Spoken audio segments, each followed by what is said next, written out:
What's up, everyone? Welcome back to another review. This time, we're taking a look at Private Parts, the biographical comedy about the rise of Howard Stern.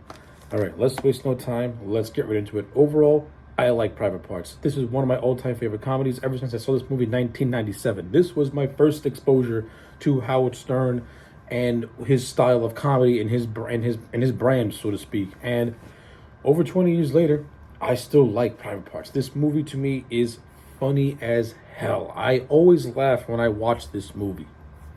Now, does every single joke you're gonna land? Absolutely not. I think that the first, few minutes of this movie, which features Howard Stern as a fictionalized superhero known as Fart Man, and the cameo by John Stamos, I think that opening 5 to 10 minutes, it's not particularly all that funny, but it's not particularly all that horrible either. But it does set the overall mood and tone for the rest of the movie, which gets progressively funnier. And when this movie gets funny, to me, it gets really, really funny, and it gets really, really raunchy. And Howard Stern, who is pretty much the lead of this movie, playing a fictionalized version of himself, doesn't do that bad of a job. For somebody who is not a seasoned actor, Howard Stern was really funny, and he had some really good on-screen chemistry with Robin Quivers, his longtime co-host, with Fred Norris, who was his longtime running man on the Howard Stern show. The three of them on screen, some of the best scenes feature these three. They are hysterical together. I also like the scenes of Howard Stern and his wife Allison. I think the love story between these two is another strong focal point of the movie. And we see the more family man, human side of Howard Stern, and we see that despite his bombastic personality and stuff like that, Howard Stern is really just an average, down-to-earth, guy.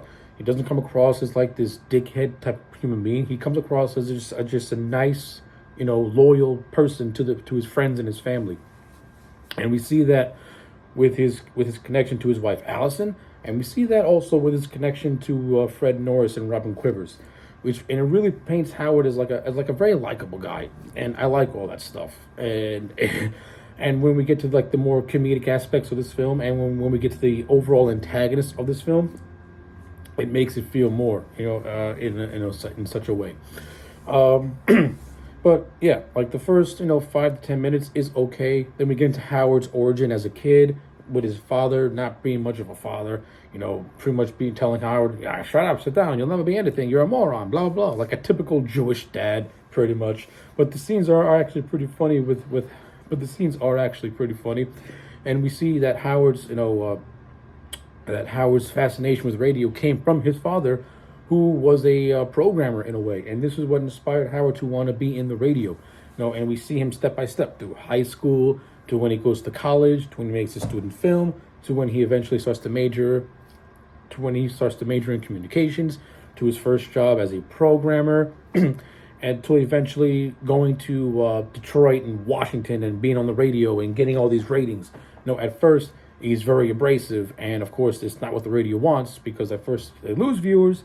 Then as Howard's show starts to pick up, that's where he starts to become the man who rules the radio world in a way, until he finally gets to WNBC, and then he has to go against people like Pig Virus, Kenny, played by Paul Giamatti, who I thought was absolutely hilarious as the character of Kenny. Giamatti and Howard Stern have awesome on-screen chemistry, as these two people with just deep animosity towards one another. Their scenes together are absolutely hilarious.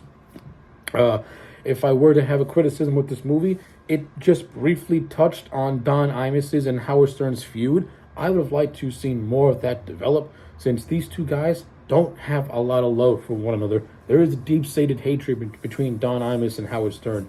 I would have liked to have seen more. I would have liked to see more of that. I would have liked to have seen how Don Imus reacts to Howard Stern pretty much taking his spot as the #1 DJ in New York. And see more of that feud develop, and the real-life tension that does exist between these two.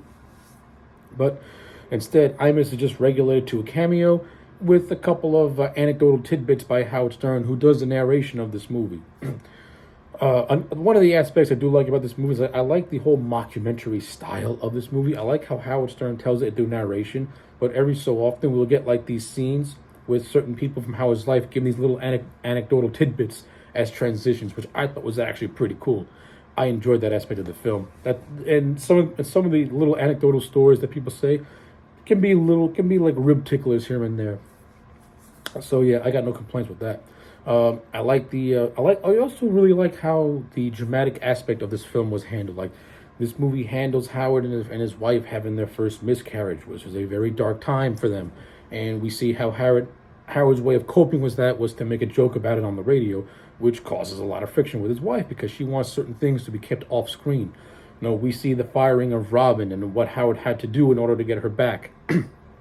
And that really just shows and that just proves the loyalty and just friendship that Robin and Howard still have to this day. It's always been pure, and you can tell that without Robin, the Howard Stern show it just doesn't have that pizzazz. You need that grounded personality like a Robin Quivers to keep a colorful character like Howard Stern in check, or else it's not going to work. And we see, Howard's fights to try and get her back play out in like the last half of the movie.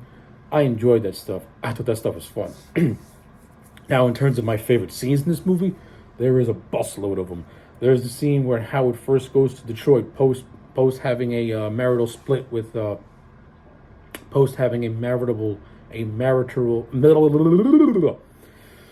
We see scenes of Howard in Detroit. At first, his transitioning is hard. Then he starts to pick up a little steam. Something happens with a B movie actress. Howard doesn't cheat, but he does something that he knows he should have done. Allison finds out his marriage is on the rocks. This leads to one of my favorite scenes where he acts as a black woman giving a weather report, doing a song called "Kill the White Man," which is absolutely hysterical. Then we have the scene. And we have another bit that I love, which is the Blackswell scene when he first goes to WNBC, where he and Fred North pretend to play a gay couple, and Howard gargles his man juice in order to say the call letters right. Because one of the things that Pig Virus Kenny forces Howard to do is try and do the call letters as a way to try and get Howard to leave. That entire scene's hilarious. And the match game scene is my favorite scene of this entire movie, in which Howard is pretty much doing a match game with the banded words that he can't use on the radio. This is what leads Robin to getting fired by NBC. But the whole scene, to me, is absolutely hysterical. Howard Stern's funny in this scene. Robin's funny in this scene. Fred Norris is funny in this scene. You get Jack the Joke Man Martling, who is hilarious in this scene. It has one of my favorite lines in this entire movie because it's just so freaking ridiculously stupid. Private Parts has got a lot of hidden gems of scenes and has a lot of hidden gem of quotes. And it's just, to me, an overall really good, comedic movie and a very good biopic movie.